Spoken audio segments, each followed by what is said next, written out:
How's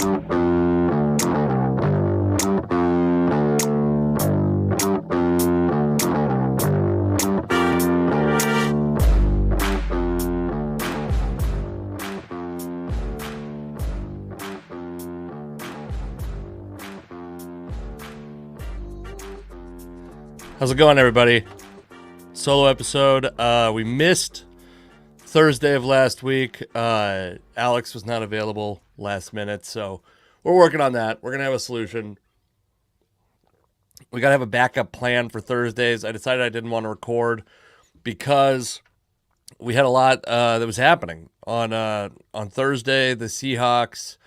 Now my mind's all messed up. No, so the Seahawks played 3 times in 10 days and lost all 3 games. We know that. We talked about the Giants loss last week. There was, I think like most people probably thought at this point that the Seahawks were going to lose to the 49ers. By the way, I'm recording this in advance because I'm going golfing. That's why I got the polo shirt. This is as nice as I will get for golfing. I have pants on. That's the best I'm going to do. When I started golfing again, it was the idea of losing weight, and then I immediately tried to make golf content, and it worked pretty badly.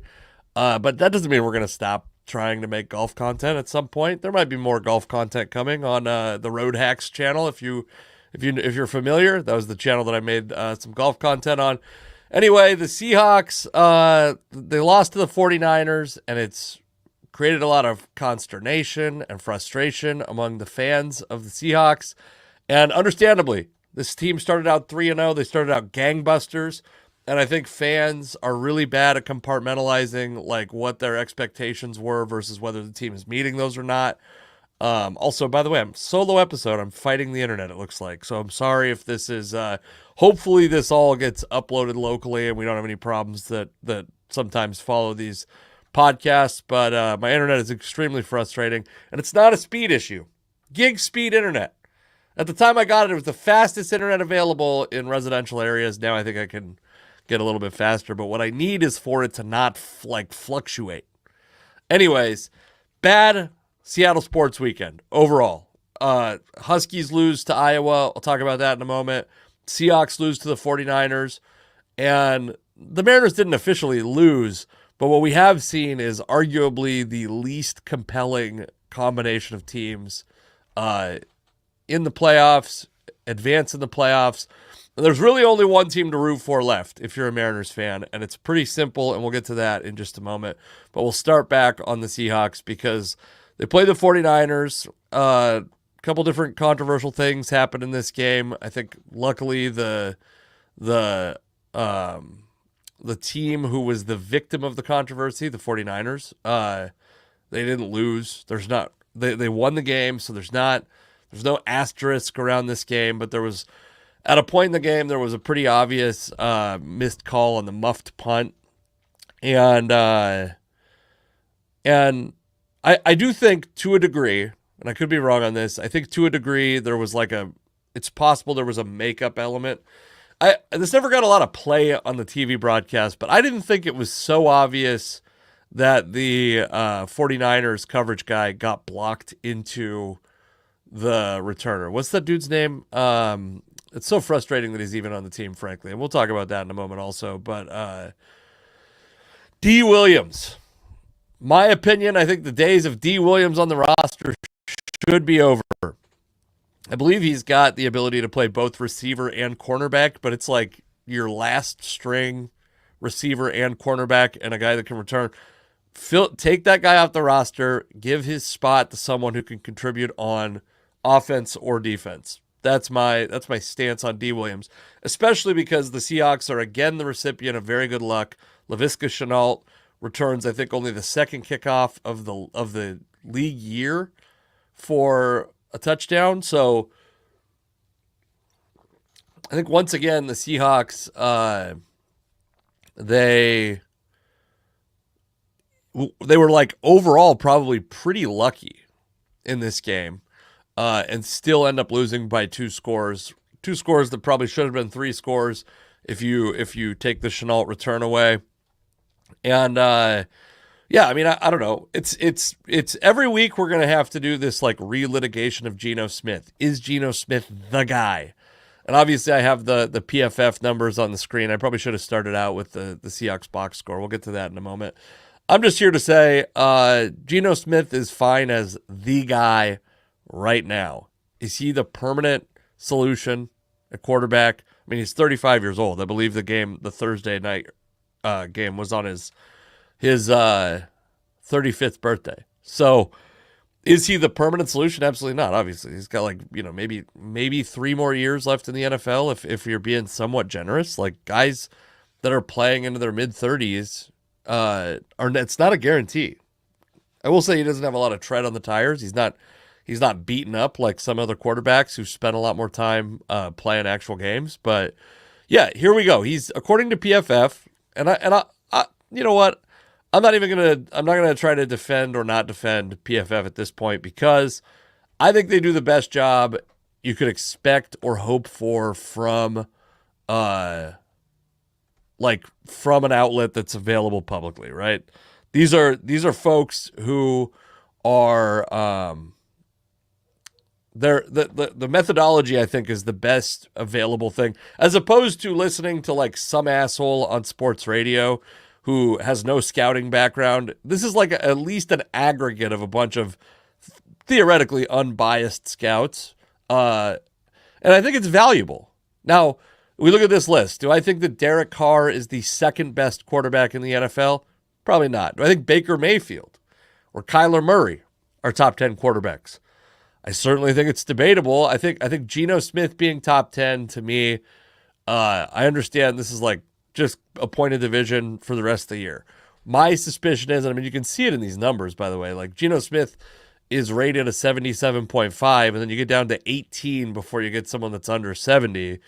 And there's like just in the 74% group, there's 4 dudes just inside of. So my point is like the difference. I think that the drop off is it's a traditional like parabolic curve where the top guys are performing very well, and then most of the guys. Do you want to quibble if Geno Smith is 10th or 13th or 14th? Like the difference here is between Geno Smith being at 77.5 versus 72.3.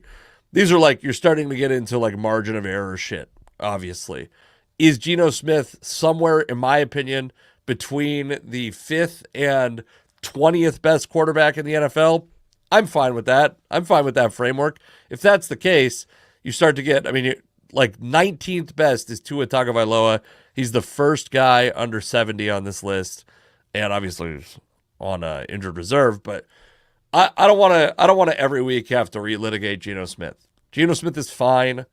It seems like the conversation about extending him mid-season have kind of cooled off, understandably. Is he going to go into next year as a lame duck quarterback? If I was him, I'd probably consider a holdout. It's probably his absolute. I mean, you probably thought there was a good chance when he signed this deal with the Seahawks, this was his last chance to get paid. He probably has one more chance, but what is Seattle? Seattle has no incentive to negotiate with him at this point. He's been fine. Has he been elite? No. We can see that in these numbers. He's, despite, by the way, like leads the league in attempts, leads the league in yards, leads the league in completions. And ultimately, that's what I will say I think is the most encouraging thing about the way the Seahawks are playing is, and I said this in the conversation, I think about the Lions, maybe about the game against the Giants, but Ryan Grubb is not beholden to the old Pete Carroll run to set up the pass. You know, it seemed like maybe in this San Francisco game, because of the volume of passing that they've been doing and the lack of volume of running, that they maybe overcorrected a little bit and telegraphed that they were going to run the ball a lot on early downs, and then were particularly ineffective. And I guess the question becomes, how much of that is how much of the control of the offense does Ryan Grubb have? I think like it was pretty obvious in Pete Carroll's time in Seattle that while he was not designing plays, while he was not calling offensive plays, he had outsized influence, which is crazy to say about a head coach, but he had so much influence over the offense, and the offenses were very conservative. And it was hard to figure out where do the deficiencies of the offensive coordinator end and the deficiencies of Pete Carroll philosophically start. And in this case, I feel like we have obviously no idea. But what I will say is the fact that the Seahawks lead the NFL in pass attempts, that Geno Smith leads the NFL in pass attempts, first off, that's encouraging because that's unheard of, unthinkable, unimaginable. Now, we have our first round of bye weeks this week. I'm not sure if that's a cause of the bye weeks or not. I didn't go back and check, but I do know Geno Smith leads the league in yards per game, which would account for the bye week, obviously. And that is encouraging to me because the Seahawks aren't stuck in their ways. They're not so stubborn that they're just going to keep running the ball when they're losing by a lot. So, nice burp into the microphone. Casey, good job. Good job podcasting, Casey. You're doing it. You're really, really doing it. And I think you look at this list and you see some guys, like, where do these top quarterbacks come from? Brock Purdy, famously the last pick of the draft. Derek Carr, second-round pick. Joe Burrow, first-round pick. These are all Joe Burrow, I think, number one overall pick. Lamar Jackson, a late first-round pick. Jaden Daniels, C.J. Stroud. Baker Mayfield. Mayfield is a first overall pick, but comes to Tampa Bay in free agency. Kyler Murray, first overall pick. Geno Smith, second-round pick. Patrick Mahomes, relatively high first-round pick. And then you keep going down the list, and it starts to get a little more diverse in where these guys came from. But the top 10 is a lot of high draft picks. So for the Seahawks to have a guy in that group without having to devote that many resources to him, be that a super elite contract or a high pick, I think that fans should be excited about that. Like that doesn't get us enough. Because is Geno Smith capable of leading a team to a Super Bowl? First off, he's not Patrick Mahomes, and that's the dude who's been capable of doing that. If that's the only metric, then nobody else is doing it but Patrick Mahomes right now. Now, capable, I mean, of that top 10, how many of those guys by that metric are capable? Is Baker Mayfield capable? Is Kyler Murray capable? Is Lamar Jackson? Yeah, I believe Lamar Jackson led the Ravens to when you have kids, this shit becomes a blur, like who won and lost Super Bowls. I think nobody would argue that these guys aren't capable. Brock Purdy is capable, obviously. I think it's a nice, like, poetic symmetry that Derek Carr is on this list. Derek Carr, by the way, looks like he's going to miss a couple games. And I don't know if you watched the Saints Bucks game, but that was an exciting game. And you got to see a Spencer Rattler out there. And it's exciting. I mean, this is why you want, as a Seahawks fan, you would love to see the team draft a quarterback every year. You got to be jealous of Saints fans who have, like, this upside to look forward to. They might. I mean, I don't think Spencer Rattler is going to unseat Derek Carr this year, but, like, he played pretty well for a rookie, I felt like. Similarly, by the way, what's his name? The dude, Drake May, made his first start with the Patriots. The Patriots are terrible. He didn't look too bad either.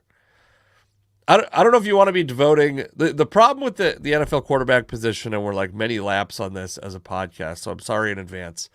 But the problem with the NFL is that they have to treat every quarterback as though they've never met another quarterback. They've never thought about another quarterback. That when another quarterback walks by and they smell the perfume coming off of that quarterback, it doesn't take them back to a time when they were more quarterback active. They have to pretend like this is the only quarterback they know about. You get Geno Smith in the building, which they're not doing, by the way. That's a thing that I respect about the Seahawks. But you get Kyler Murray in the building. You better not even talk about getting another quarterback. You get Joe Burrow into the building. You better not talk about it. You draft a guy late and you let him suffer on the bench.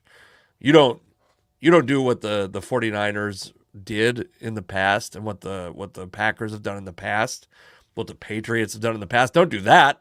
Not what successful teams with multiple Super Bowls in the last 20 years. Do the Packers have multiple? And I guess the 49ers don't either. I mean, a lot of those were taken up by the Patriots.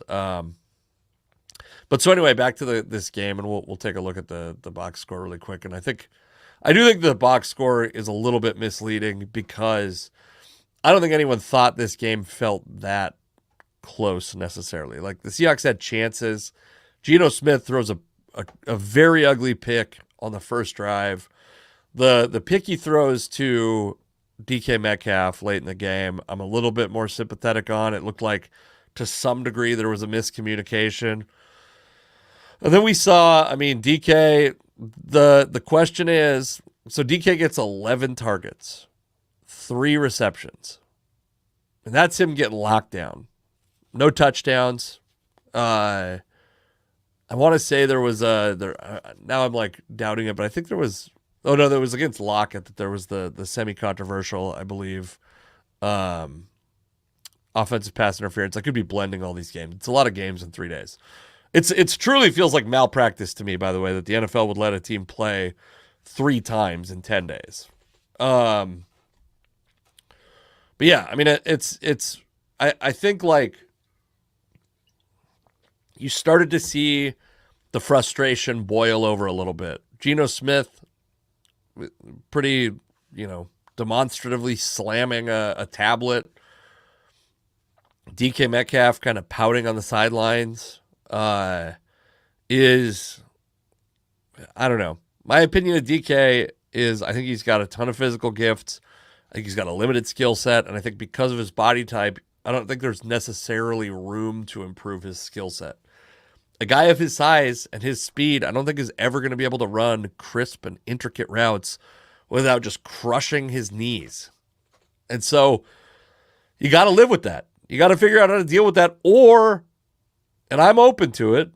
I'm open to trading away DK Metcalf. I'm open to the Seahawks trading away DK Metcalf. He's not untouchable in my book. I think he's a very talented receiver, but could the Seahawks benefit from removing his attitude, from whatever draft capital he may yield? He's not on one of these new elite paying contracts. Is DK, to me, DK Metcalf, if the Seahawks don't make the playoffs, DK Metcalf is absolutely on the trade block in the offseason. I don't think I'm making the distinction if I don't think it matters to me if they make the playoffs or not. And you can see obviously like the Kenneth Walker didn't break off any big runs. Zach Charbonnet didn't break off any big runs. Geno Smith, who's been actually pretty active in the run game, he didn't break off any big runs. Geno throws for 312 yards on 52 attempts. Again, commend the Seahawks for abandoning the run somewhat early, for being willing to throw the ball 52 times. Last week, I think I looked at I think I was doing it while Alex was talking at a point, but I had tried to find a situation where, because what did he throw? It was like 56 attempts versus the 56 attempts against the Lions, and I could not find another quarterback in the Pete Carroll era who had thrown the ball 56 times in a game. He might have hit 52, but nobody had gotten to 56. I'll go back at some point and check. But yeah, I guess, is there value in relitigating? You can tell me if this is interesting to you. Is there value in relitigating Geno Smith every week? I don't know that I think Sam Howell would do anything better. I don't think that Geno Smith is, quote unquote, the problem. By the way, Geno turned 34, not 35. I don't mean to add a year to Geno's to Geno. And then real quickly, we'll just pull this up fast.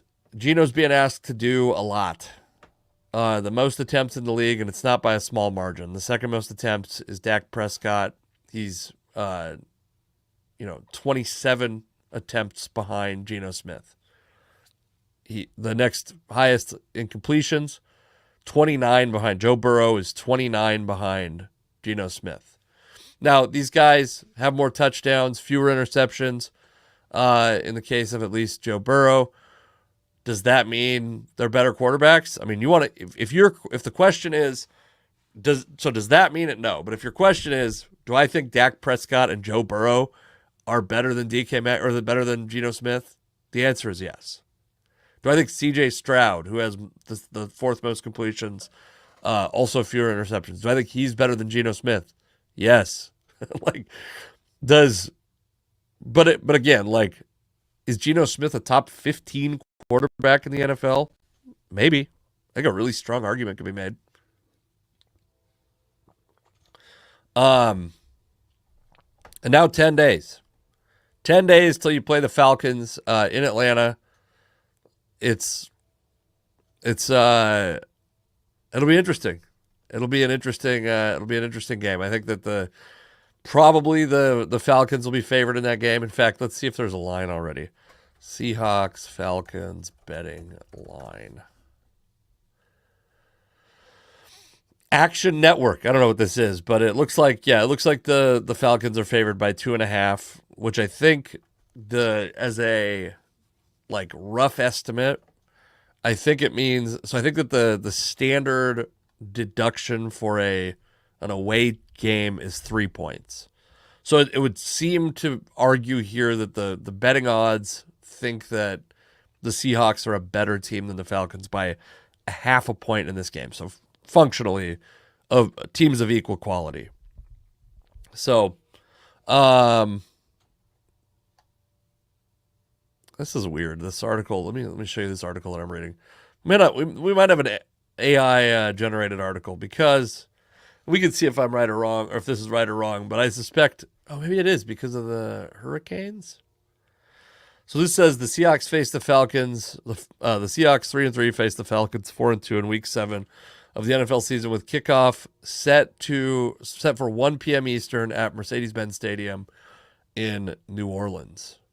Now the question is that just like a template, or is that Mercedes-Benz Stadium? Mercedes-Benz Stadium is the Atlanta Stadium. I didn't know if the Georgia Dome got, or if what's the one in New Orleans called? New Orleans Saints. Caesars Superdome, the Superdome. I didn't know if the Superdome got renamed. Okay, we just found a mistake. Probably a template, like someone forgot to change their shitty copy and paste from New Orleans to Georgia, or to Atlanta. Anyway, though, an early game, and we're going to talk about another early game in a moment, because there was a lot of conversation about the Iowa-Washington game being so early. 9 a.m. start, which seems early unless you're the father of a child playing youth soccer, and then that is also the time that my daughter's youth soccer game started. So when I got home, I believe the game was 7-7, or maybe it was 17-17, but it was not out of contention yet. And you got to watch just Iowa absolutely. I mean, these are like stark numbers to look at. Because I remember hearing that Iowa would chew up the clock, and the idea that the Huskies had really only 55 plays to try to score their points, I think was the number that I heard. And when I look at this and I go, well, the Huskies had 80 plays, 50 pass attempts, 30 rush attempts, and those rush attempts also, of course, include sacks. But it looks like... I mean, Will Rogers has 5 rush attempts and a long of 9. So I don't think, how many sacks did they had 4 sacks. So he had 1 long rush and then a bunch of short sacks. But my point is that it's stark, because the Huskies ran 80 plays and Iowa ran 51 plays, ran for 220 yards, passed for almost nothing. 108 yards, 8 of 14. Cade McNamara was 8 of 14. This is a brand of football that you just do not see very often, college or pro, anymore. And you heard about it, and it seemed like maybe a style that would be particularly grating at 9 in the morning, the Washington players' body clock. And, I mean, Washington looked dominated in this game physically. I'm not ready to call for the Will Rogers replacement, Damon Williams, yet, by the way.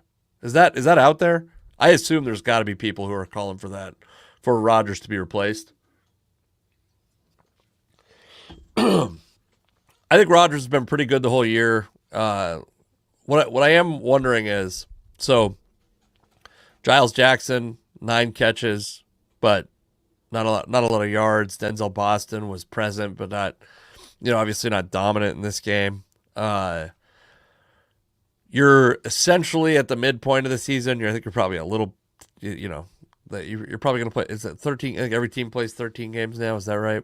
Let's see. Let's look at the schedule. I guess not. I guess they only have 5 games left. So you got 5 games left. You got a bye week. You got a chance to rest, to lick your wounds. You go to number 16 Indiana in Indiana, USC at home, Penn State at Penn State, UCLA at home, and at number 2 Oregon. Did you guys watch that Oregon game, by the way? I was watching it with my daughter, and she likes to constantly check in on who I'm rooting for. If it's a game that we're not obviously rooting for a team, if it's not the Seahawks or the Huskies, she likes to check in. And I had a hard time with this one because I don't really want either. I told her I'd like both teams to lose if possible, which is not possible in college football. But so Oregon beats Ohio State. Electric looking environment, by the way. I've never been to a game at Autzen. I almost think if I was going to go down there, I don't know if I could go to, I don't know if I'd want to go to a Huskies Oregon game, though I'm sure that would be a very intense experience and I would enjoy it. I'd almost like to just go experience Autzen as like a neutral observer. But, so the quarterback, I can't remember the dude's name, the Ohio State quarterback, but just like a complete fuck up at the end of the game, to run the ball, to not get down in time to call the timeout, to kick the field goal, to not give his team a chance. Just a complete and total fuck up, a mental error at the worst possible time. And the only reason I even bring this game up is because I think it's in bad taste to really like lay into student athletes, to amateur athletes. But do we give the same leeway now that these guys, like their amateur status with an NIL, with the amount of money some of these players are making? Some people never granted them this right or this leeway anyway. So for some people, it's a moot point because they never were there. But do you grant them the same grace because they are amateur athletes, or do you not give a shit now that they're all making a bunch of money? Comment below if you would. DM me. I don't care. I'm curious how everyone else is handling this. It was, by the way, a very entertaining game to watch. If you're a college football fan, that's pretty much as good as it gets. Like, I think it was 8 lead changes in that game and almost 9. Could have been 9 at the end of that game if the Ohio State quarterback didn't fuck up royally. Which, by the way, they even added a second back on the clock, I believe. I think they went from 11 to 12 seconds at a point, and just really bad clock management at the end of that game. Also, by the way, I think like an underrated part of the broadcast, and I didn't watch the whole game, but they should have been on Chip Kelly. We should have seen a live shot. It was Chip Kelly featured prominently because he's now the offensive coordinator. He's like the one of the revolutionary coaches in Oregon history, and leaves UCLA to take a coordinator job at Ohio State, which is very curious. Was he heavily featured on that broadcast? Did I miss it? And then finally, the Mariners didn't lose. I said that earlier. The Mariners did not lose, but the possibly the worst, least compelling playoff matchups are upon us. The Yankees, the Dodgers, and the Mets all have top 5 payrolls in Major League Baseball, all at or near $300 million. And a lot of people in Seattle talk about the Mariners needing to spend money. And I think that it's probable that we need to start like clarifying what that means. For you, does the Mariners spending money mean spend $300 million?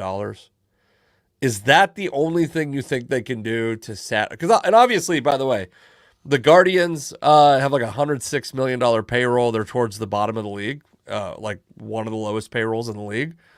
and they're in the same championship series round as these super high payroll teams. But that's, there's anomalies in pretty much any generation of baseball. But for the other three to have literally triple the payroll, the combined payroll of the Dodgers, Mets, and Yankees is nearly 9 times that of the Guardians. And of course you want to be the Guardians, the team that spends less money and is just smarter than every other team, and then builds a foundation. And then, eventually, hopefully, if you're a Guardians fan or if you're a Mariners fan, in our case, they start to spend money as their win curve kind of reaches its peak. And then maybe they pull it back in the years when they're not. That's what I would like to see. And I don't know that I ever think that this team, I don't think it's realistic to be like, this is going to be a $300 million payroll. For the Mariners to go out in an offseason and spend $160 million in annual salary, which probably equates to like over $1 billion in total contracts, I don't think it's going to happen. If that's what it takes for you, and also, by the way, is that what it takes to win?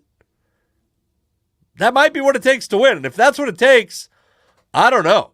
I just don't think it's realistic. And I hear the arguments, and I think there's such misunderstood. It like almost intentionally misunderstands the way the teams generate revenue so that they can increase their payroll.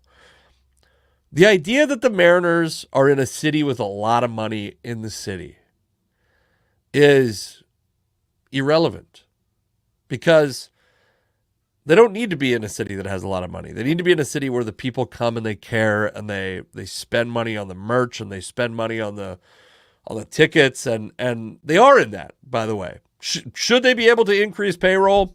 Absolutely. Is this ownership absolutely exploiting your good nature by telling you that they can't spend more money, or choosing to not spend more money because their operating income would go down as the team's estimated value appreciates year over year by like a full payroll worth of value? What's the Mariners? I want to see the Mariners estimated value's got to be just like crazy. Oh, another burp directly into the microphone. I should just own it, like Mark Normand, just burp directly into the mic.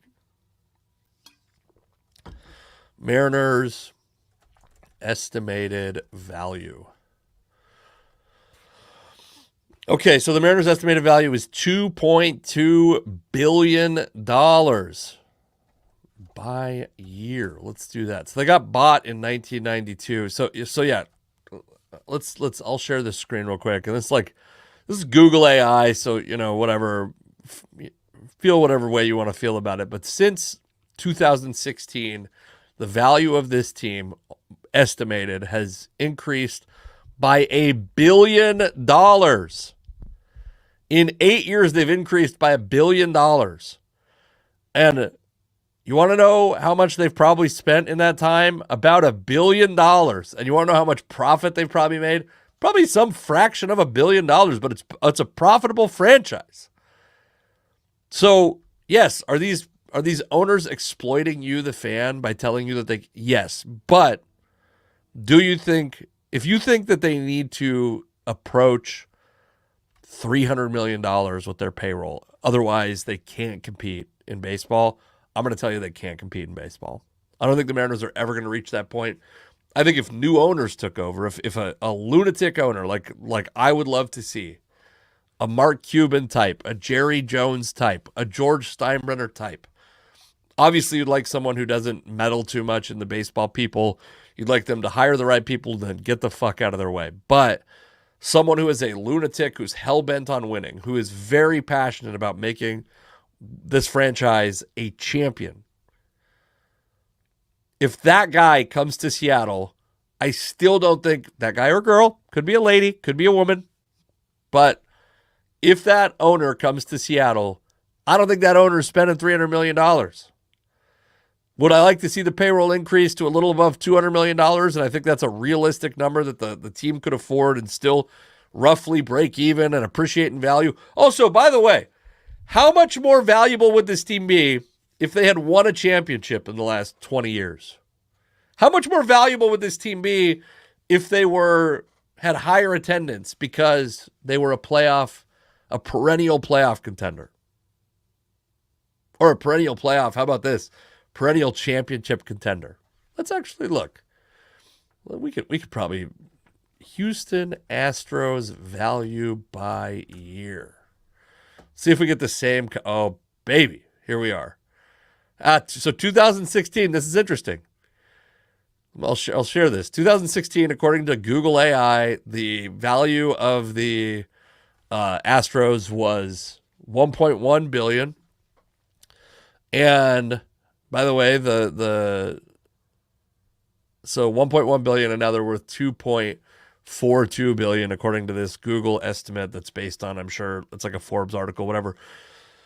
So the Astros have increased in value by $300 million plus, more than the Mariners have. So what does that equate to? That's like $45 extra million a year. That if you were just assuming you could do that and break even, they could have spent and recouped it on the sale of the team eventually. Now, of course, they're not going to sell. It seems like they're fucking hell-bent on not selling the team, by the way. So I don't know. I don't know what that looks like as far as that goes. Also, I think that in that time, no, they didn't build a stadium in that time, because I remember the Enron Field, which is maybe the funniest for a team that ends up being notorious for cheating to have played many years in Enron Field is amazing. Anyway, if you're a Mariners fan, you want the Guardians to win. If you're a baseball fan and you're not a fan of one of the four teams, you probably want the Guardians to win. It's in the fans' best interest. It's in, and I also think, by the way, like, what's in the fans' best interest, frankly, this is not popular, but maybe it's not. I don't know. Maybe it is. A salary cap. And not this bullshit luxury tax thing that they have. A real salary cap would bring parity to Major League Baseball. But what it might also do is create the same kinds of issues as, especially with baseball contracts being guaranteed, it could create some pretty stupid issues like what's in basketball, where you see like expiring contracts are worth more than talented players in some cases, or are worth more than draft picks in some cases. It's crazy. The Major League, or the NBA has a crazy problem. So I don't know if that's the end all be all solution, but this is a league that talked about parity for decades and that actually achieved it. Had a lot of, part of the thing that so makes the Mariners struggle so drastic is you have gotten to see the Rangers win a World Series, and the Royals win a World Series, and the White Sox and the Cubs and the Red Sox, all who had extended World Series droughts, win World Series, and the Astros become a perennial World Series contender. You have gotten to see that in the past 20 years, and the Mariners have still been left out. So, I don't know. To me, it's pretty obvious. If you're a Mariners fan, the only chance for victory. Also, by the way, Stephen Vogt, if you're a Mariners fan and you live in Washington State, he was like, I think his wife taught at Evergreen College. He was an Olympia resident for a very long time. So I suspect he does not live there anymore, but now that he's coaching in Cleveland, that's a pretty long commute. But a little bit of Northwest tie for you if you need it for the Cleveland Guardians. So there's only one team to root for if you're a Mariners fan. It's the Guardians, even though the Mariners have a sordid history with the Guardians previously, obviously under a different name. I think most of the history predates the name change. But anyway, terrible. I think a terrible outcome if you're a fan of. Alex said a thing the week before last about how the NBA, what matters most is your cultural relevance. And if you don't subscribe to that, which I don't, I want to see my teams win championships. I don't care if they're in music videos or if they're in if they have endorsement deals or if they're in movies. if you care the most about your team winning championships, you gotta want the Guardians to win the World Series. All right, thank you guys. I'm golfing. Thank you for watching this pre-recorded episode. Come see me do stand-up comedy. I'm all over the Pacific Northwest, by the way. I'm at Tracyton Movie House on Thursday, headlining with my buddy Mike Hansen, who is also featuring at Bickerson's Brew House for Monica Nevi. Very funny shows this week. And then every Tuesday until the middle of November, I'm hosting the Comedy Voice competition at Tacoma Comedy Club. And then just go to my Instagram, Casey McLean Comedy. You'll be able to see, I mean, I'm doing so many shows. My wife is going to be so annoyed with me by the end of this. Thank you for listening to the podcast. And yeah, I'll talk to you soon. Hopefully we'll have a good show on Thursday.